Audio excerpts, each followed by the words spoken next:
Kali ini saya akan menempuh poin SKU ke-21, yaitu syarat-syarat kecakapan umum golongan Pandega. Langsung saja, tanpa berlama-lama lagi, sebelumnya Assalamualaikum warahmatullahi wabarakatuh. Praja Muda Wirawati Mahayumi Pratiwi, salam pramuka.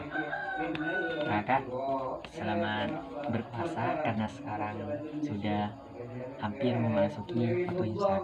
Ini video saya membuat ketika setelah sahur. Yang kita akan bahas tentang teknik dasar renang. Sebelumnya kita kenalan dulu. Saya Dian Prano, yang Pertara 34. Nah, seperti yang saya jelaskan tadi, kita akan membahas tentang teknik dasar berenang. Apa sih teknik dasar berenang? Teknik dasar berenang adalah suatu posisi atau gerakan tubuh, gerakan kaki, tangan yang benar atau tepat ketika kita posisi dalam keadaan berada di air. Jadi saya akan jelaskan dari posisi badan, yaitu posisi berenang yang benar itu mengambang, tidak berdiri gini ya. Bukan kayak batu ini ya, artinya bisa terentang, bisa tengkurap, yang penting lurus dan mengambang di air.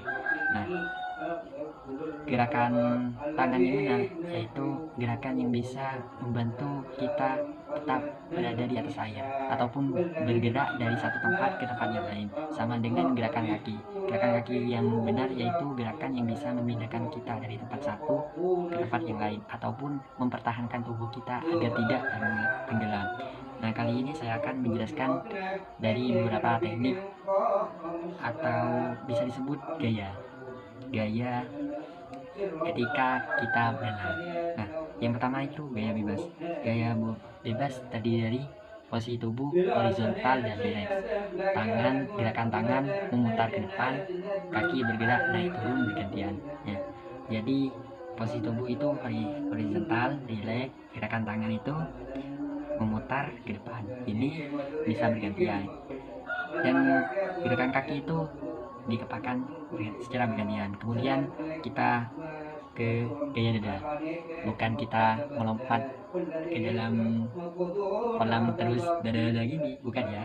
Gaya dada itu posisi tubuh horizontal menghadap ke air, gerakan tangan membuka dan menutup ke depan dada, kaki bergerak membuka dan menutup seperti kata. Nah, ada beberapa istilah gaya dada ini sering disebut gaya kata karena gerakan itu hampir sama atau meniru gerakan kata, yaitu membuka tangan dan membuka kaki terus ditutup gitu ya, untuk menggerakkan tubuhnya. Yang terakhir ada gaya punggung, posisi horizontal menghadap ke atas, artinya kita terlentang ya. Gerakan tangan memutar ke belakang gini, memutar bergantian, terus kaki bergerak naik turun bergantian, sama dengan gaya dada, tapi posisi tubuh kita terlentang.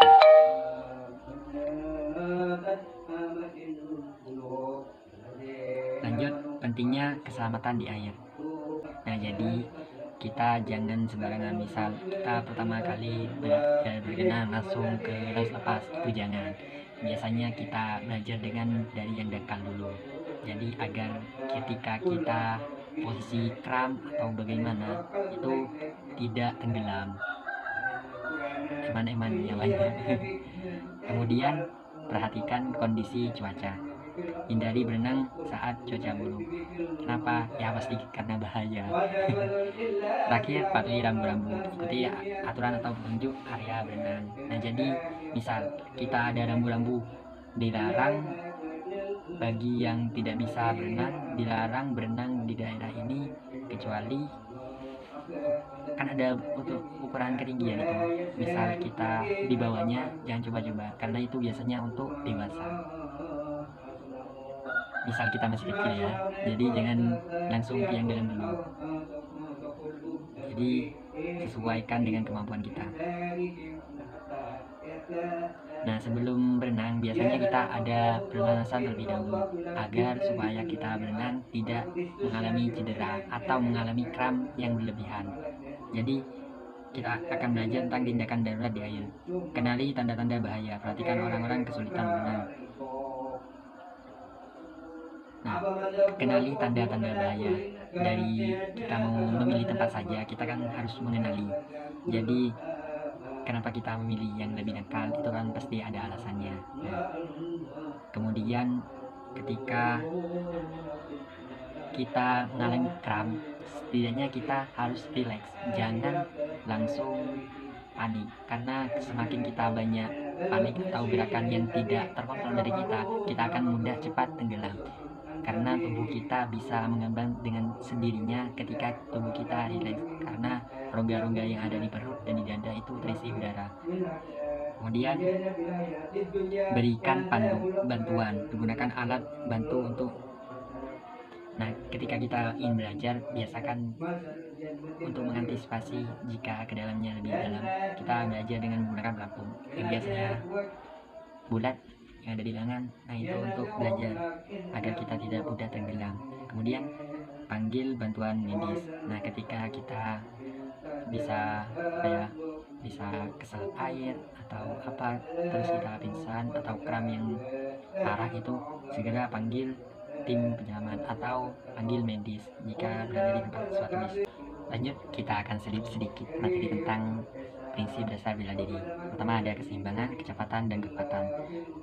Nah, biasanya keseimbangan itu digunakan ketika kita melakukan gerakan pukulan atau tendangan. Jadi kita harus belajar keseimbangan terlebih dahulu agar kita tidak mudah jatuh, ataupun ketika kita di dipukul, kita bisa mempertahankan kuda-kuda kita, jadi posisi tubuh kita tidak langsung jatuh. Kemudian kita belajar tentang kecepatan itu biasanya digunakan ketika kekuatan kita, gerakan kita, misal kita melakukan hindaran atau gerakan menangkis, itu bisa dengan kecepatan. Dan kemudian kekuatan, tentu saja kita teknik menyerang, pukulan atau tendangan, kita pasti belajar tentang kekuatan, karena dari kekuatan itu menentukan power, sejauh atau sekuat apa pukulan yang kita berikan kepada lawan kita. Kemudian teknik bela diri sederhana, karena ini ngambil di AI. Jadi yang pertama, hindari konfrontasi. Kedua, lindungi diri, serang balik. Nah, sebenarnya intinya dari bela diri itu yang digunakan ketika kita untuk menyerang. Jadi bela diri itu digunakan kita untuk membela diri. Jadi cukup ketika kita merasa terancam bisa menggunakan tersebut. Kemudian manfaat renang dan bela diri. Untuk manfaat renang itu meningkatkan kesehatan jantung, melatih seluruh otot tubuh, menurunkan berat badan. Nah, masih banyak lagi tentang manfaat renang tersebut, namun saya tidak bisa memberikan di sini. Kemudian bela diri, meningkatkan manfaat dari bela diri itu meningkatkan kepercayaan diri, melatih disiplin, dan meningkatkan kewaspadaan. Masih banyak lagi. Tentunya yang namanya olahraga membuat tubuh kita sehat. Demikian presentasi dari saya. Kurang lebihnya mohon maaf. Kuat-kuat usahanya. Assalamualaikum warahmatullahi wabarakatuh. Salam pramuka.